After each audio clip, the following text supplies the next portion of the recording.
आप लोगों का टू ब्रदर्स यूट्यूब चैनल पर स्वागत है। चलिए तो आगे बढ़ते हैं। राम जी 14 साल वनवास के लिए माता जी के मुखारविंद से सुनते हैं, कैकेयी माँ के मुखारविंद से। वीडियो पसंद आए तो चैनल को सब्सक्राइब कर बेल आइकन का बटन दबाना मत भूलिए। कि नहीं कहा, कोई और होता तो कहता हम पहले पिताजी से सुनेंगे, पर धन्य है रघुनाथ जी।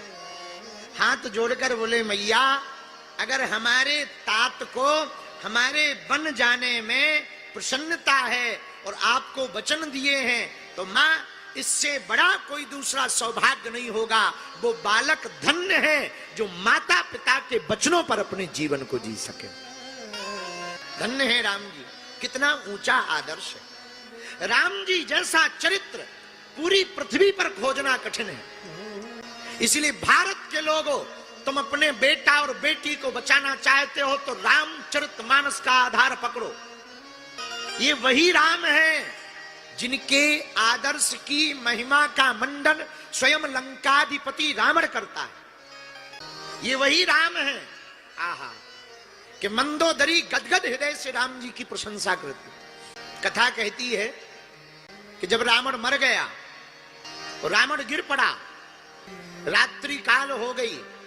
राम जी ने रावण पर विजय प्राप्त की, लंका पर विजय प्राप्त की, और रात्रि काल में भगवान श्री रघुनंदन श्री राम उसी शिला पर विराजमान भये, आरूढ़ हो गए। शिला पर बगल में विद्यमान श्री लक्ष्मण जी, बाकी सब बानर यत्र तत्र। विजय की रात है तो खुशियां मना रहे, कोई बानर गले लगा रहा, कहीं नृत्य चल रहा, पसंद आए तो चैनल को सब्सक्राइब कर बेल आइकन का बटन दबाना मत भूलिए। दौड़े भागे भागे गए, पर धन्य है श्री राम जी। विजय की रात्रि में रावण का वध करने के बाद शिला पर बैठ करके चांद की चांदनी को देख रहे। उसी समय राम ने देखा कि किसी स्त्री की छाया आई, तो राम जी खड़े हो गए। समझा भी नहीं कि कौन है, मुड़ के भी नहीं देखा स्त्री है भी या नहीं, पर जो छाया बनी चांद की चांदनी में, छिटकती हुई चंद्रमा की चांदनी में किसी स्त्री के आने की आहट को देखकर और पड़ती हुई छाया को देखकर रघुनाथ जी एक क्षण नहीं रुके, तत्क्षण खड़े हो गए और हाथ जोड़कर बिना सिर मुड़े कहा, कौन हो तुम? मां, कौन हो तुम? मां। पीछे खड़ी हुई स्त्री रोने लगी। राम जी बोले, मां तुम रो क्यों रही? कृपा करके मेरे सामने आइए और अपना परिचय दीजिए, आप हो कौन? वो स्त्री सामने आई। वो स्त्री कोई और नहीं, रावण की पत्नी मंदोदरी निकली। राम जी के सामने आकर के मंदोदरी रोने लगी। राम जी बोले, मां क्या बात है, तुम रो क्यों रही हो? अच्छा इसलिए रो रही, आज तुम्हारे पति वीर गति को प्राप्त हुए, आज तुम्हारे पति का देहांत हो गया, इसलिए दुख के कारण रो रही हो। मां रो मत, आना जाना तो लगा रहता है। मंदोदरी कहती, राम मैं इसलिए नहीं रो रही हूं कि मेरा पति मर गया, मैं इसलिए नहीं रो रही हूं कि मुझे दुख है, मैं तो इसलिए रो रही हूं कि धन्य है तू राम। राम जी ने कहा, मतलब? मंदोदरी कहती, राम चैनल को सब्सक्राइब कर बेल आइकन का बटन दबाना मत भूलिए। कौन राम है जिसने मेरे बलशाली पति को मार डाला? मैं देखने आई थी कि ऐसी कौन सा गुण, ऐसा कौन सा प्रभाव है राम में जिससे मेरा पति हार गया।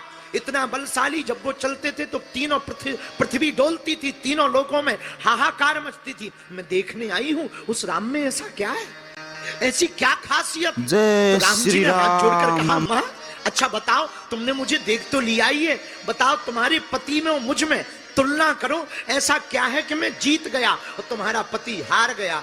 रोती हुई मंदोदरी बोली, राम एक मेरा पति था जो दूसरों की स्त्री को अपनी पत्नी बनाना चाहता था, और एक राम तुम हो, पर स्त्री की छाया देखकर भी मां से संबोधित करते हो। एक तुम हो राम, भला ऐसा द्वितीय कौन होगा? आपके अलावा कोई दूसरा नहीं हो सकता। वीडियो पसंद आए तो चैनल को सब्सक्राइब कर बेल आइकन का बटन दबाना मत भूलिए। बच्चों को खूब पढ़ाओ, अंग्रेजी में पढ़ाओ, लंदन भेजो, ऑस्ट्रेलिया भेजो, अमेरिका भेजो, पर हमारी प्रार्थना है बच्चों के बैग में गीता, रामायण और हनुमान चालीसा डालकर भेजो। पढ़ाओ, खूब पढ़ाओ, खूब बड़ा अफसर बनाओ, बड़ा बिजनेसमैन बनाओ। और हमारी प्रार्थना है उनके अंदर दया रहे, उनके अंदर अपनी परंपरा का ज्ञान रहे, सनातनी संस्कृति का भान रहे, अपने पूर्वजों की बताई हुई विधा का मान रहे। जय श्री राम। मेरे भारत के लोगों, मेरे भारत के हिंदुओं, तुम्हें अगर देश को बचाना है, तुम्हें अगर अपने परंपरा को बचाना है, तुम्हें अगर अपनी संस्कृति को बचाना है, तुम्हें अगर अपने सनातन को बचाना है, तो एकमात्र रास्ता है रामचरितमानस पढ़ो और बच्चों को भी पढ़ाओ, उस पर जीवन जियो। धन्य है श्री राम जी, राम जैसा चरित्र कौन होगा। संस्कार संस्कार होते। एक बात बोले, आप दुर्योधन की दृष्टि से देखोगे तो तुम्हें सब दुर्जन दिखाई देंगे, लेकिन युधिष्ठिर की दृष्टि से देखोगे तो तुम्हें सब सज्जन दिखाई देंगे। ये बहुत महत्वपूर्ण है, आप कौन सी दृष्टि से देख रहे हो। अगर आप युधिष्ठिर की दृष्टि से देखोगे तो सब में सज्जनता दिखाई देगी। उसी प्रकार आप अगर वासना की दृष्टि से संसार को देखोगे, वीडियो पसंद आए तो चैनल को सब्सक्राइब कर बेल आइकन का बटन दबाना मत भूलना। मानस की दृष्टि से संसार को देखोगे तो पूरा संसार राममय दिखाई देगा।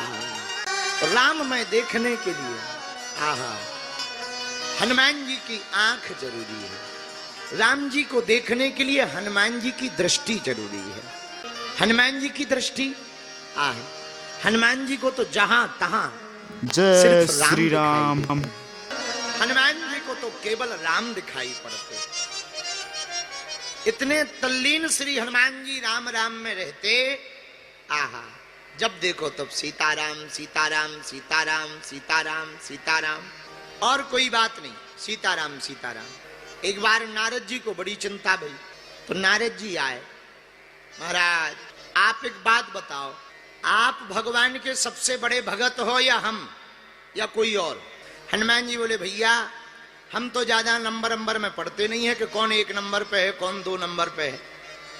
आपको ज्यादा खुजली मची हो तो बैकुंठ चले जाओ, भगवान वहां एक रजिस्टर रखें, उसमें अपने भक्तों का वो नाम लिखे हुए हैं, जिसका पहले नंबर पे नाम हो जावे समझ जाना वो भगवान का सबसे प्रिय भगत है। नारद जी गए, भगवान विष्णु को प्रणाम किया। महाराज हमने सुना है आपने अपने भक्तों का कोई रजिस्टर बना रखा। भगवान बोले, बढ़िया सुना, सही बात। महाराज बुरा ना मानो तो दिखा दो। हेलो देखो, जैसे ही रजिस्टर का पेज खोला, सोई पहले पेज पे नारद जी का नाम मिल गया।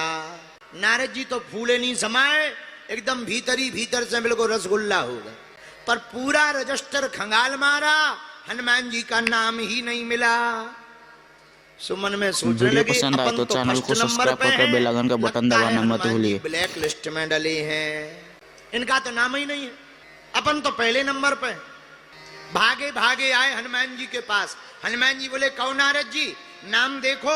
हाँ देखो महाराज, आपकी बड़ी कृपा हम पे, पहले ही नंबर पे हैं हम। पर बुरो ना माने तो एक बात बोले हनुमान जी। हाँ हाँ बोलो। आपको तो नाम ही नहीं है। भगवान बोले, हनुमान जी बोले, नारद जी तुमने एक छोटी डायरी देखी? बोले नहीं, हमने तो रजिस्टर चेक करो। भगवान के पास एक छोटी डायरी भी है, उसमें भी नाम लिखते हैं। अच्छा तो वो भी चेक करेंगे। अब भागे भागे फिर गए, भगवान विष्णु को प्रणाम किया। महाराज हमने सुनो आपके पास भक्तों के नाम की कोई छोटी डायरी है, पॉकेट वाली? हाँ हाँ है, लो देख लो। जैसे ही पहला पेज खोला, सोई नाम हनुमान जी का मिला, और पूरी छोटी डायरी खंगाल मारी, नारद जी का नाम ही नहीं। नारद जी हाथ जोड़ के बोले, महाराज ये बड़ा रजिस्टर और छोटी डायरी का मामला समझ में नहीं आया। बड़े वाले रजिस्टर में हम फर्स्ट नंबर पे हैं और छोटी वाली डायरी में हनुमान जी फर्स्ट नंबर पे हैं। इसमें हम ब्लैक लिस्ट में हैं, रजिस्टर में हनुमान जी ब्लैक लिस्ट में हैं। आप बताओ ये कारण क्या है? भगवान मुस्कुरा कर बोले, भैया नारद जो हमारा भजन करते हैं उनका नाम हम रजिस्टर में लिखते हैं, जिनका हम भजन करते हैं उनका नाम हम डायरी में लिखते हैं। लाइक और सब्सक्राइब कर नोटिफिकेशन का बटन दबाना मत भूलना।